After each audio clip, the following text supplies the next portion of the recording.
अमलीडीह में कॉलेज के लिए प्रस्तावित जमीन को रामा बिल्डर्स को देने के विरोध में एक दिवसीय अमलीडीह बंद और धरना सफल रहा। धरने में शामिल होकर पूर्व विधायक नंदे साहू ने कहा कि कॉलेज भवन बनने से बच्चों का भविष्य बनेगा। अभी स्कूल परिसर में संचालित हो रहे कॉलेज में आसपास के 7-8 गांव के छात्र पढ़ने आते हैं। शासन को इस मामले में संज्ञान लेकर आवंटन कॉलेज के नाम पर किया जाए।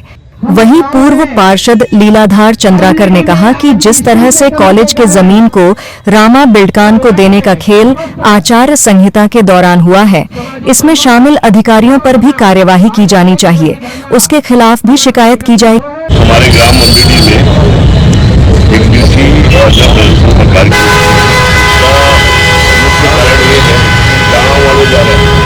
पूर्व में 9 एकड़ जमीन जो है कॉलेज एवं अस्पताल के लिए सुरक्षित कर सकते हैं।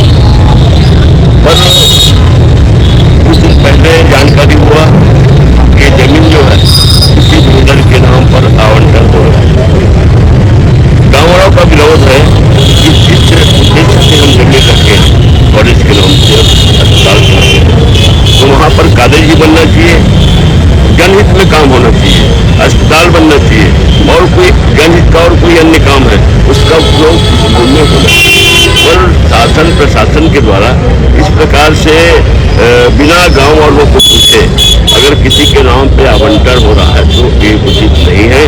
हम धरना प्रदर्शन कर रहे हैं और इस धरना के माध्यम से ये शासन को चेतावनी भी देते हैं कि जल्द से जल्द इसका निराकरण होना चाहिए। अगर किसी के नाम पे आवंटन भी हो गया है तो तुरंत को निरस्त होना चाहिए, ये हमारा मुख्य मांग है। बल्कि अभी भारतीय जनता पार्टी सरकार आने के बाद में हमारे सम्मानित विधायक मोतीलाल चौधरी जनवरी से 10 जनवरी से ही इसको कॉलेज की भूमि आवंटन के लिए विधिवत रूप से आवेदन भी लगाया है। उस आवेदन पे इश्तेहार दावा पट्टी भी हुई है और इश्तेहार दावा पट्टी होने पर जब प्रक्रिया पूरी गई और शासन को, तब हमको समझ में आया कि ये किसी बिल्डर को ये आवंटित हो गया है।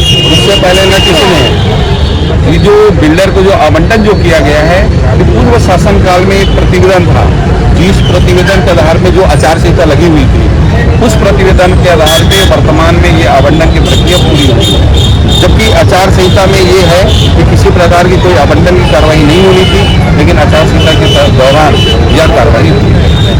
ये उसमें अधिकारियों पर भी कार्रवाई की आप मांग करेंगे क्या? आचार संहिता में जो आचार संहिता का उल्लंघन किया है अधिकारियों ने, तो हमारी अपनी मांग है कि अधिकारियों ने जिस तरह आचार संहिता का उल्लंघन किया, तो जो संबंधित अधिकारी है, दोषी अधिकारी, उसके बाद कठोर से कठोर कार्रवाई होनी चाहिए। पार्टी के कार्यकर्ताओं के लिए हम सब मिलके ये लड़ाई लड़ेंगे और यहाँ पे अस्पताल बनेगी, कॉलेज बनेगा और स्कूल बनेगा। ये हमारे माननीय विधायक जी का कहना है कि जहां तक लड़ाई लड़नी होगी मैं खड़ा हूं सबके साथ में। हमारे सामने माननीय श्री मुख्यमंत्री जी को ज्ञापन दिया, मुख्यमंत्री जी को हमारे सामने मंत्री जी को ज्ञापन दिया है कि भाई साहब मेरे ग्रामीण विधानसभा में इतनी बड़ी जमीन का घोटाला हुआ है और ये जमीन में कॉलेज और अस्पताल बननी चाहिए। तो हम मुझे विश्वास है हमारे ग्रामीण विधानसभा के विधायक के ऊपर जो हमारे साथ कंधों से कंधा मिला के लड़ाई लड़ रहे हैं, किसके लिए लड़ रहे हैं? हमारे लिए लड़ रहे हैं, हमारे बच्चों के लिए लड़ रहे हैं, जो आगे भविष्य में यहाँ कॉलेज बनेगा और यहीं पे हमारे बच्चे कॉलेज पढ़ेंगे, स्कूल बनेंगे, स्कूल में पढ़ेंगे और एक अच्छी अस्पताल होगी जहाँ सबका इलाज होगा।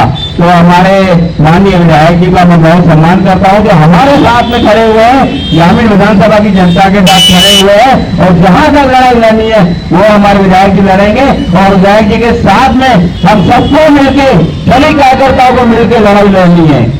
जिस तरह से सर्व समाज और सभी दलों के कार्यकर्ताओं ने एकजुटता का परिचय देते हुए आवाज बुलंद किया है और मुख्यमंत्री, राजस्व मंत्री और अधिकारियों के नाम ज्ञापन सौंपा, इससे यह तो साफ हो गया है कि कॉलेज के लिए जमीन को आवंटन करना ही चाहिए। अब देखना होगा कि किस तरह से शासन प्रशासन अब कार्य करती है।